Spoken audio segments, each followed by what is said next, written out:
नमस्कार दोस्तों, आइए सुनते हैं आज की कहानी जिसका शीर्षक है मॉड्यूलर किचन।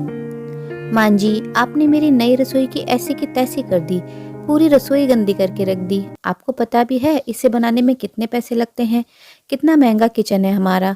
कितने ही स्टैंडर्ड से रख लो, लेकिन आपको लो स्टैंडर्ड में रहने की आदत है। आज ऑफिस से आने में रोहित को काफ़ी देर हो चुकी थी। रात के 9 बज चुके थे। अभी तो पत्नी सुमी को भी हॉस्पिटल से लेना था। आखिर मम्मी जी, सुमी की मम्मी, हॉस्पिटल में एडमिट हैं। उसके भाई भाभी अभी शाम को ही पहुंचे हैं, इसलिए सुमी सुबह से उनके पास है। फटाफट रोहित ने हॉस्पिटल पहुंचकर सुमी को वहां से लिया और घर के लिए रवाना हो गया। सुमी और रोहित को बहुत जोरों से भूख भी लग रही थी, पर दोनों ही चुप थे। पता था आज खाना बनाने वाली शारदा नहीं आई होगी। आती भी क्यों? आखिर सुमी की तेज जुबान ने उसे मजबूर कर दिया ना आने के लिए। बस इतनी सी बात पर कि उसके हाथों से रसोई में पानी फैल गया था। कितना भला बुरा कहा था सुमी ने उसे। माना कि शारदा घर में काम करती है, पर इस कदर किसी को सुनाने का हक तो नहीं था। जब से घर में मॉड्यूलर किचन बना है, सुमी का दिमाग बस आसमान में ही घूमता रहता है। आखिर पूरी रिश्तेदारी में उसी का किचन था जो मॉड्यूलर था, जहाँ सारी सुख सुविधाएं थी। बस उसे लगता है कि किसी का स्टैंडर्ड उससे मैच नहीं करता, इसलिए जिद करके घर में काम वाली भी रख ली। जबकि घर में ले दे करके 3 सदस्य ही थे, सुमी, रोहित और रोहित की माँ। वो ये भी भूल गई कि वो एक मध्यम वर्गीय परिवार की सदस्य है और यह किचन किस्तों पर बना है, जिसकी किस्तें माँ जी की पेंशन से जाती हैं। खैर, जैसे ही सुमी और रोहित घर में घुसे तो पूरा घर खाने की खुशबू से महक रहा था। अचानक रोहित ने खुश होते हुए कहा, यार ये खुशबू तो जानी पहचानी है, जरूर आज माँ ने खाना बनाया है। सुनकर सुमी का दिमाग खराब हो गया। जरूर माँ जी ने मेरी रसोई की ऐसी की तैसी कर दी होगी। मन ही मन यह सोचती हुई सुमी रसोई की तरफ दौड़ी। देखा तो माँ रसोई के बाहर की तरफ खुली जगह में खाना पका रही थी। पीछे पीछे रोहित भी आ गया। उन दोनों को देखते ही माँ जी बोली, अरे तुम दोनों आ गए। शारदा तो आज आई नहीं थी और तुम लोगों को बहुत देर भी हो गई थी, तो मैंने सोचा कि रोहित कितने दिनों से कह रहा है कि माँ तेरे हाथों की रोटी खानी है, वो भी चूल्हे वाली, तो मैं ही आज खाना बना देती हूँ। अब चूल्हा तो कहाँ था घर में, इसलिए ईंटें रखकर जैसे तैसे इसे जलाकर ही रोटियां सेकी हैं।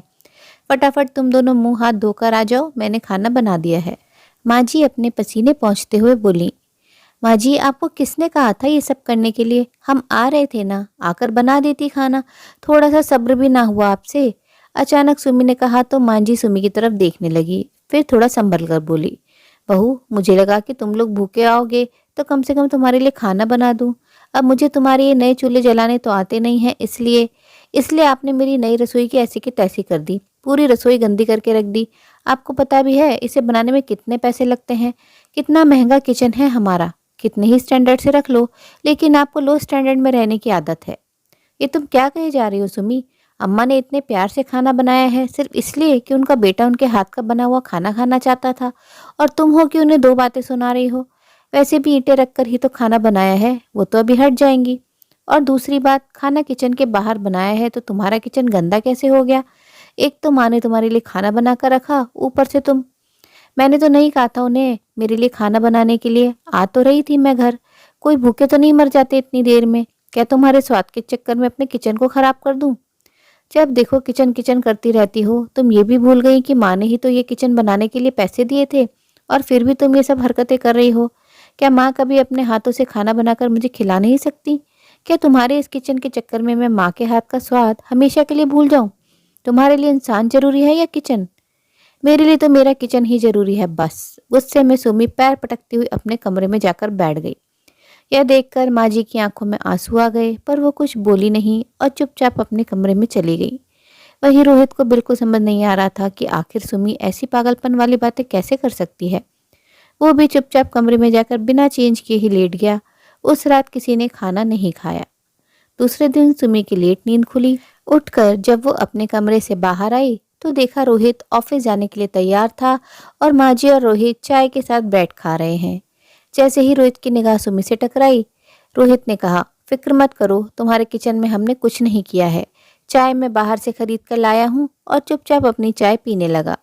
चाय पीते पीते ही माँ से बोला, माँ आप भी जल्दी से तैयार हो जाओ ताकि आपको मौसी के घर छोड़ दूँ। कम से कम ये तो तसल्ली रहेगी कि मेहमान नवाजी की खातिर ही सही वो आपको दोपहर का खाना तो खिला ही देंगी। उनके पास मॉड्यूलर किचन ना सही, संस्कार तो हैं। शाम को ऑफिस से आते समय मैं आपको वहाँ से ले आऊँगा।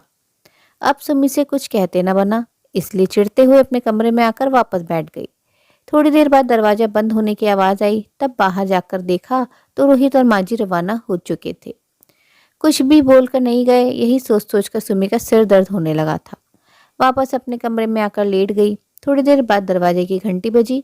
उठकर दरवाजा खोला तो देखा सामने भैया भाभी खड़े थे। वो हैरान होती हुई बोली, अरे भैया भाभी, आप लोग यहाँ पर? फिर मम्मी के पास कौन है? पापा है ना उनके पास। आप पापा को मम्मी के पास अकेले ही छोड़ आए? किसी चीज़ की जरूरत पड़ी तो उन्हें?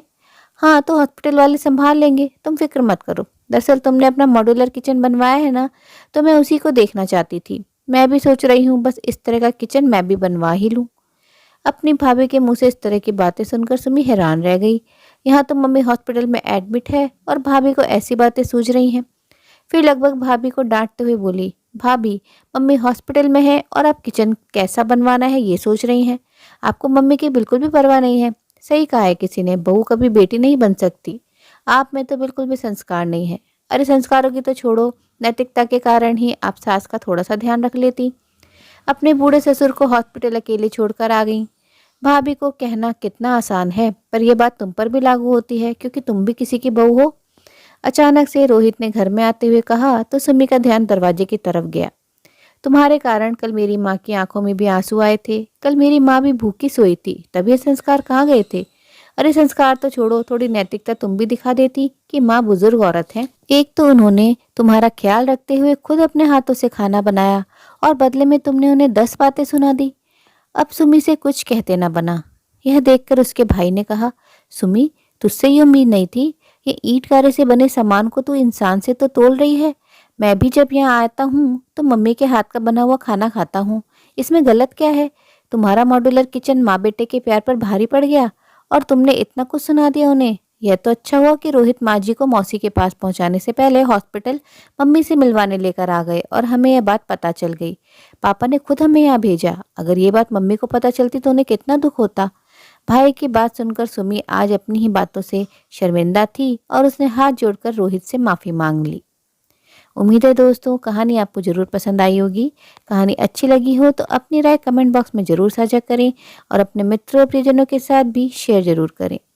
दोस्तों आपसे अनुरोध है, अगर आप चैनल पर नए हैं तो ऐसी ही नई नई जीवन से जुड़ी कहानियाँ सुनते रहने के लिए चैनल को सब्सक्राइब जरूर करें। कहानी अंत तक सुनने के लिए आप सभी का दिल से बहुत बहुत शुक्रिया। तो फिर मिलते अगली कहानी में, तब तक के लिए आप लोग अपना ध्यान रखिए, खुश रहिए, ऐसे ही कहानियाँ सुनते रहिए।